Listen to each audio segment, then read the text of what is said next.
Not 2 hours of chatting, I'm done, and 22 hours to do whatever I want.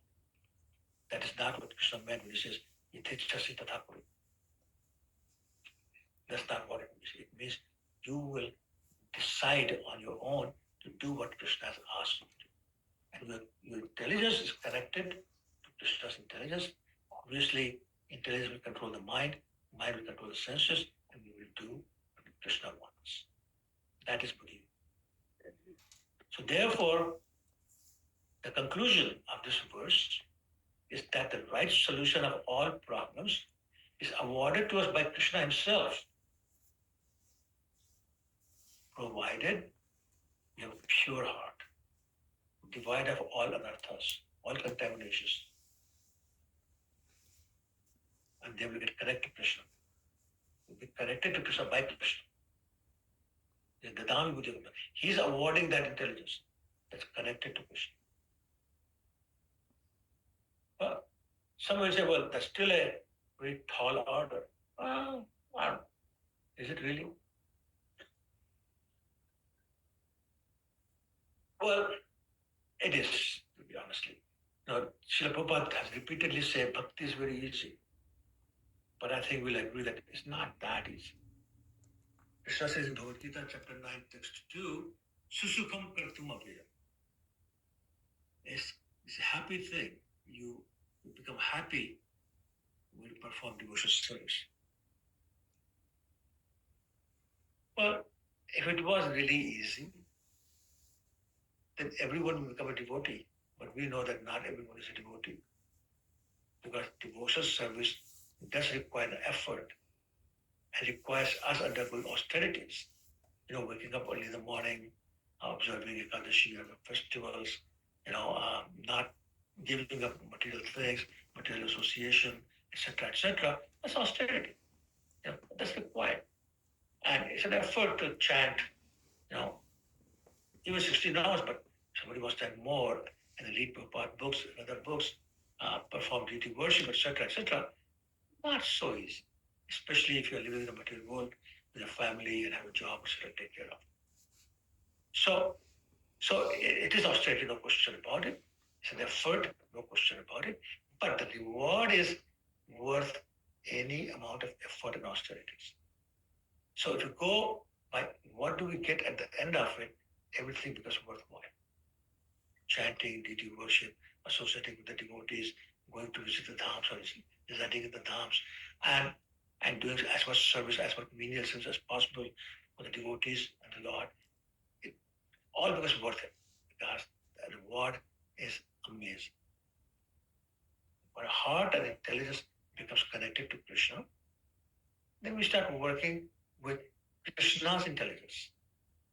And therefore that will guarantee the right solution to all problems, regardless of the difficulty of the issues as proved by Arjuna in this particular chapter, specifically in this verse.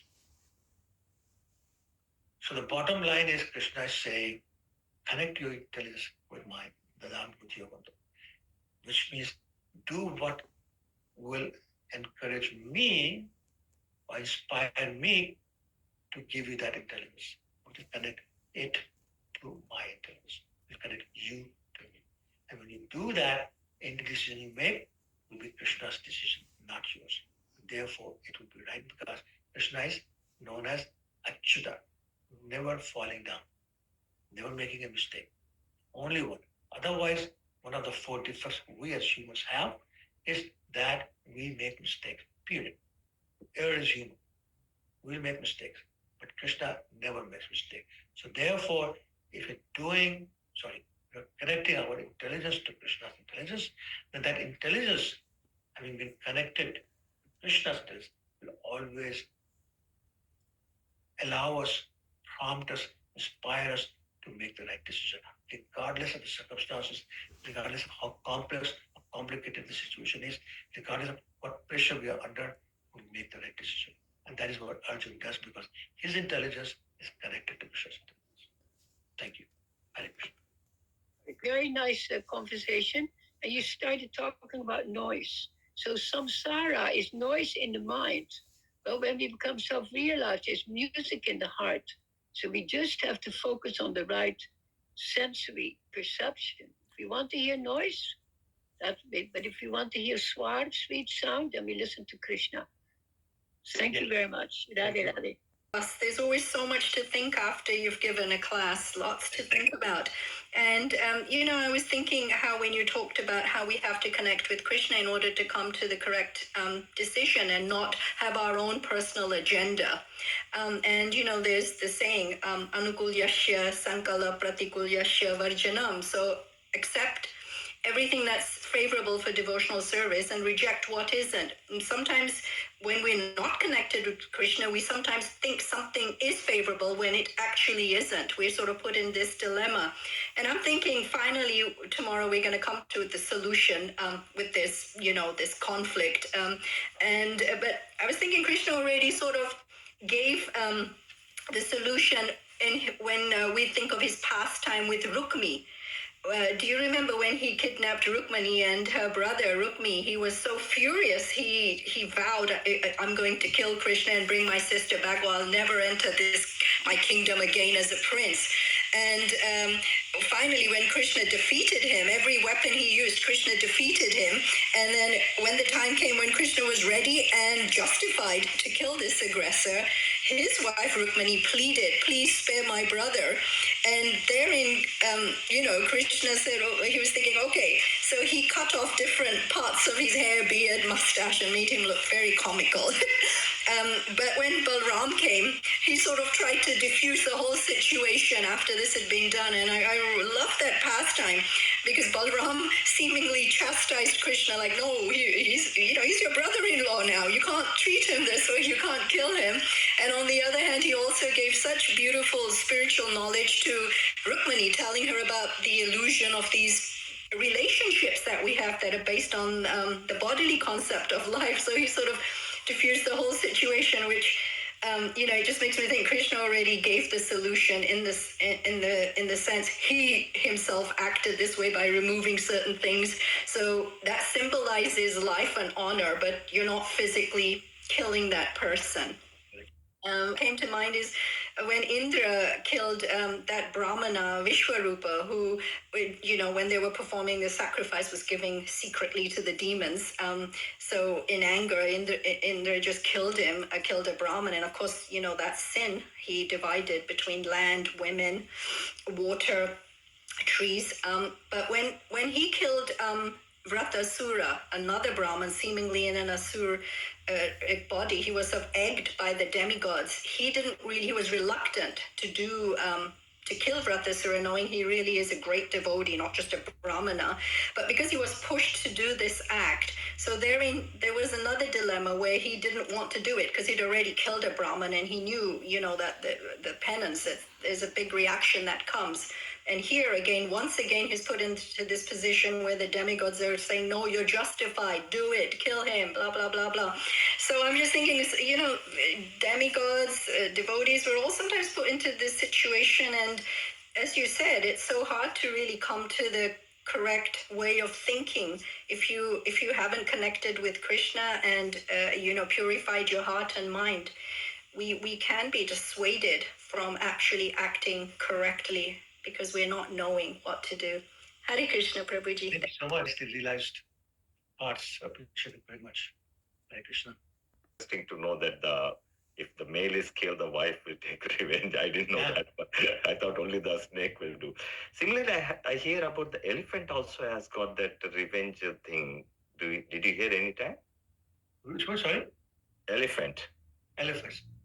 I don't know, bro. Maybe it's possible. They say that their memory is very this thing, and they try to do the revenge. That's what Anyway, coming to the interesting, you told me first time I heard about the Draupadi marriage and his father was involved in. Oh, yeah.